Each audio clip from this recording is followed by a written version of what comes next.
Toda verdad pasa por 3 fases. Primero es ridiculizada, después combatida con violencia, finalmente aceptada como evidente.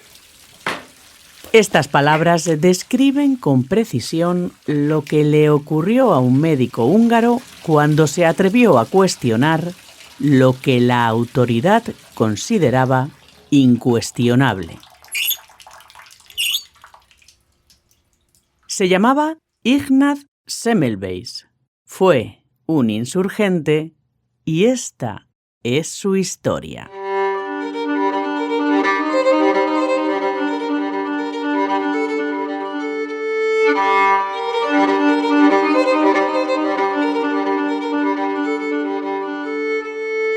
A mediados del siglo XIX, el Hospital General de Viena es uno de los centros médicos más prestigiosos de Europa.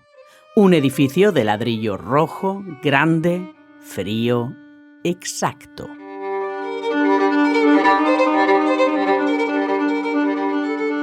Aquí, la medicina se aprende mirando, repitiendo, imitando.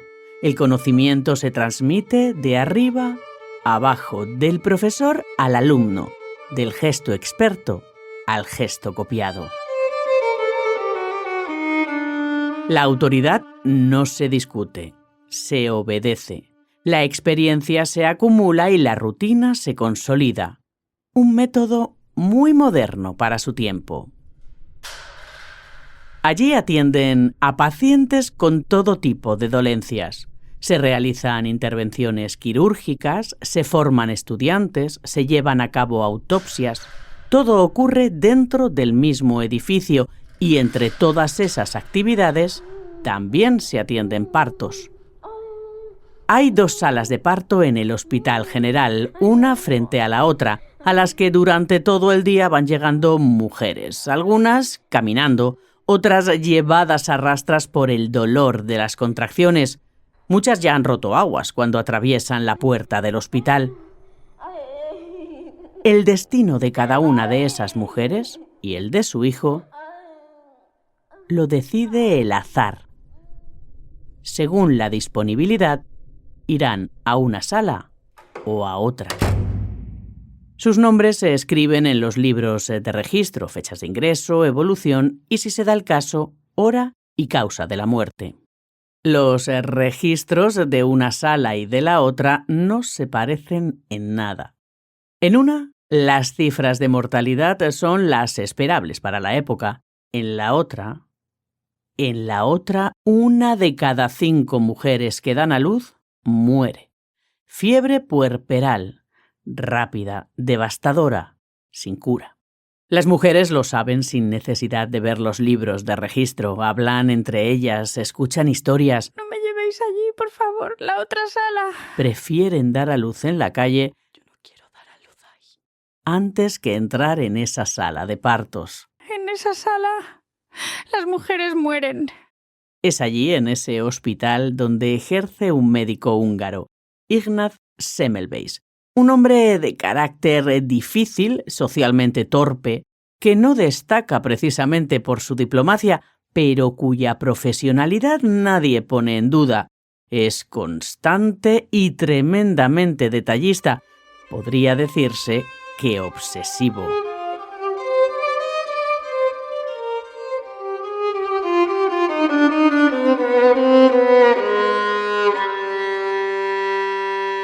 Semmelweis, además de atender partos, supervisa a los estudiantes, visita a los pacientes y realiza autopsias. Y es que las autopsias forman parte de la rutina del hospital. Son herramientas de aprendizaje indispensables para correlacionar síntomas con lesiones y comprender el origen de las enfermedades. Se realizan a diario, por la mañana, por la tarde, sin interrupciones. Se aprende de la muerte para conservar la vida. Y después el trabajo continúa. Exploraciones, diagnósticos, partos, informes. Semmelweis no es una excepción. Su método es el mismo que el de los demás, el que le enseñaron cuando entró al hospital. Aunque hay algo en lo que sí se diferencia. A Semmelweis le llaman la atención las cifras de los libros de registro de las 2 salas de parto. Los mira con atención. No los hojea, no los revisa por rutina. Se queda en ellos. Vuelve atrás. Relee. Compara cifras. Cruza datos. Lleva tiempo haciéndolo y la diferencia no le resulta indiferente. Está ahí. No es que los demás no la vean. Es que no se detienen en ella. Semmelweis, sí. Las muertes no están ocurriendo al azar. Empiezan siempre igual. Mujeres jóvenes, fuertes, sanas. Dan a luz y en cuestión de horas les sube la fiebre. Mueren. Los síntomas se repiten. A diario. Me preocupa no encontrar la causa. ¿Podría estar en el aire? ¿Por qué ocurre aquí? Y no en la sala de las matronas. En tiempo de Semmelweis aún no se sabe que existen agentes imperceptibles capaces de provocar enfermedades. Se habla de miasmas, de vapores nocivos, de emanaciones que flotan en determinados espacios y enferman a quienes las respiran. Por eso se ventilan las salas, se abren las ventanas y se orean las sábanas. El aire es el sospechoso. Semmelweis analiza el espacio. Las 2 salas son iguales, mismas dimensiones, mismas ventanas altas, camas alineadas a los lados, sábanas blancas, limpias, tensadas con cuidado. Mesas de trabajo, recipientes metálicos, agua disponible, paños limpios, luz natural durante el día y buena ventilación. Comparten muros, aire y horarios. Nada significativo. Semmelweis entonces revisa los procedimientos, la duración de las exploraciones, el momento del parto, el trato recibido, la posición de la parturienta. Nada significativo. Solo hay una diferencia imposible de ignorar y que le resulta tremendamente incómoda. No es el aire. No es el edificio. Es la única variable. La única. En la sala de las comadronas muere 1 de cada 50. En la nuestra, 1 de cada 5. Y la única diferencia somos nosotros. Los médicos. Semmelweis no formula aún la explicación. Sabe lo que está pasando, pero no sabe por qué. Le falta la pieza que dé sentido a todo. Necesita identificar qué práctica concreta está causando esa diferencia en el índice de muertes en la sala de los médicos. Una mortalidad constante. Exige una causa constante.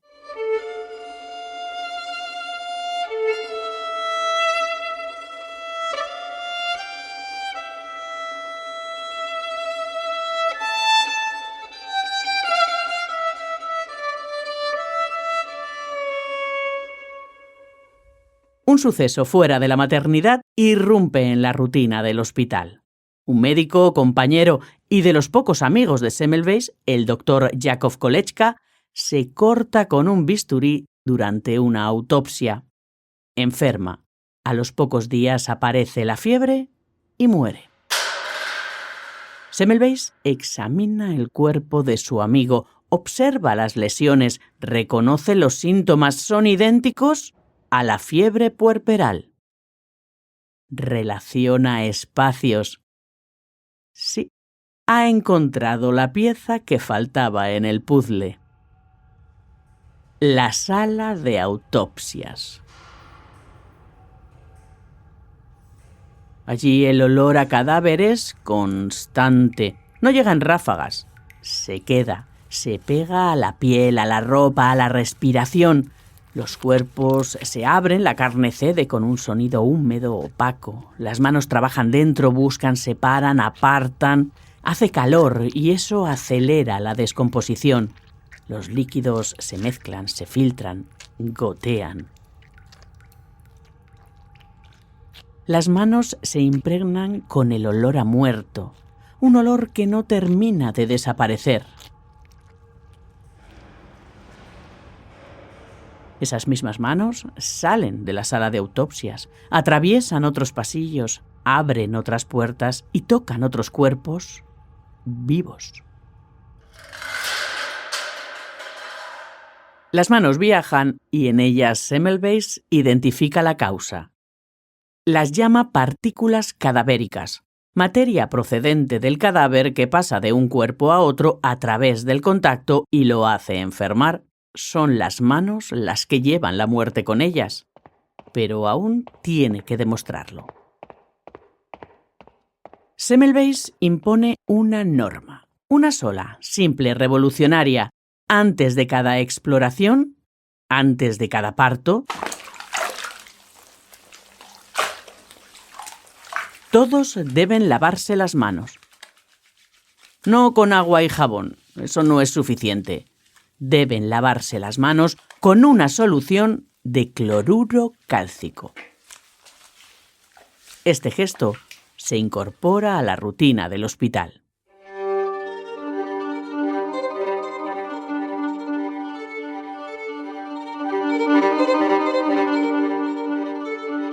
Y entonces los registros empiezan a cambiar. Las cifras descienden, las muertes disminuyen y las mujeres sobreviven. Semmelweis continúa anotando datos. Las cifras confirman el efecto. Las mujeres dejan de morir en la sala de los doctores. Se logran cifras mejores incluso a las de la sala de las comadronas.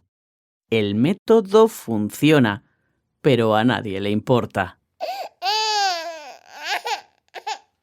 En el hospital nadie celebra los resultados. Nadie los difunde, porque aceptar esas cifras implica aceptar algo más. Aceptar que las manos de los médicos han causado la muerte de miles de mujeres. Que la cifra de muertes disminuya no es visto como un éxito, sino como una acusación. Los que deberían curar, en realidad, matan. Aunque el lavado de manos funciona de manera evidente, el método se cuestiona. Algunos colegas atribuyen la caída de la mortalidad a factores externos. No hay nada raro en esas muertes. Es verano. Hace mucho calor. He comprobado empíricamente que cuando hay luna llena, las fiebres puerperales son más intensas. Es importante cambiar la postura de las mujeres cuando realizamos exploraciones. Y otros se niegan a lavarse las manos por razones verdaderamente peregrinas. Es muy caro y se pierde mucho tiempo. No es práctico. No es necesario y se irrita la piel.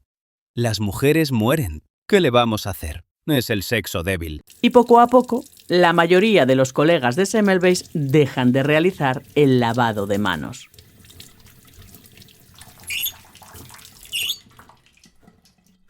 La consecuencia es casi inmediata. Vuelven a aumentar las muertes. Semmelweis insiste, presenta números, redacta informes, repite la correlación. Y su tono se vuelve más duro. Estas muertes son evitables. Alguien debe hacerse cargo. Alguien debe asumir la responsabilidad.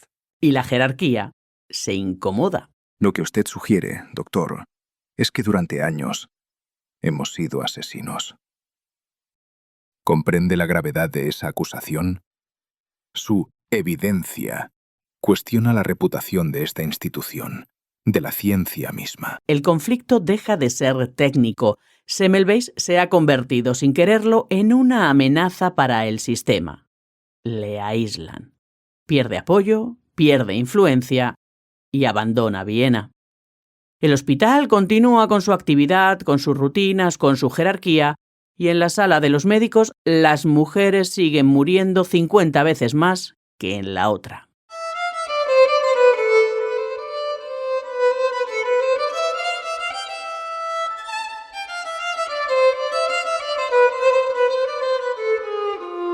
Una vez en Hungría, Semmelweis vuelve a ejercer allí la medicina y sigue aplicando el lavado de manos, sigue observando y sigue anotando. Las mujeres no presentan fiebre puerperal tras los partos, pero a pesar de esto, nadie reconoce la efectividad del lavado de manos. Semmelweis escribe cada vez con más dureza, ya no suaviza el lenguaje, ya no tiene filtro, ya no mide las palabras. Mientras no eliminéis la causa, seguiréis siendo responsables de estas muertes. Vuestras manos llevan la muerte. Y eso lo aísla aún más. Publica entonces su obra cumbre, Etiología, concepto y profilaxis de la fiebre puerperal. Un libro difícil que además está escrito desde el enfado y la frustración. Sus colegas empiezan a verlo como un perturbado, su familia tiene miedo y deciden internarlo en un manicomio. El internamiento en estos centros se usaba tanto para controlar conductas como para curar a personas incómodas. Allí, Semmelweis es golpeado, las heridas se infectan y muere.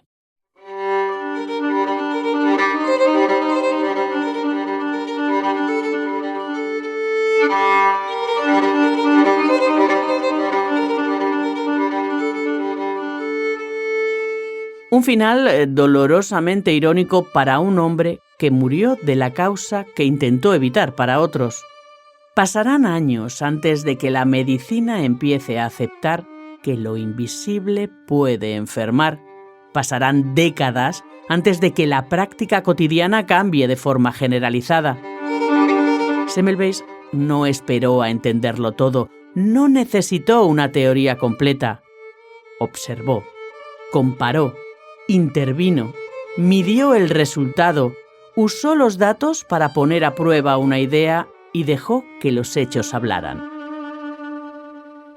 Hoy su método tiene un nombre: medicina basada en la evidencia, y su historia, otro: el efecto Semmelweis, el rechazo instintivo a una verdad evidente porque obliga a admitir un error monumental. Este efecto sigue vivo y es muy común en hospitales, en laboratorios, en salas de juntas, en política, donde el dato choca con el dogma y el dogma suele ganar, al principio.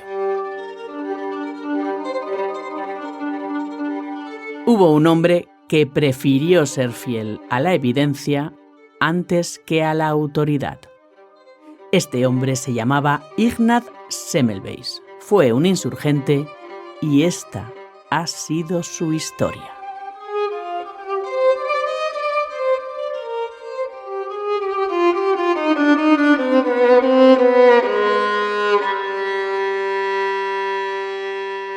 Las historias de quienes se miraron de frente merecen ser escuchadas. Gracias por acompañarme en esta. Puedes escuchar Insurgentes en tu plataforma de podcast favorita. Y mientras llega el próximo insurgente, os dejo esta pregunta. Si supieras que tienes razón, ¿qué estarías dispuesto a perder para defenderla? Puedes encontrarme en redes como @insurgentes_podcast. Hasta la próxima. Insurgentes es una producción en voz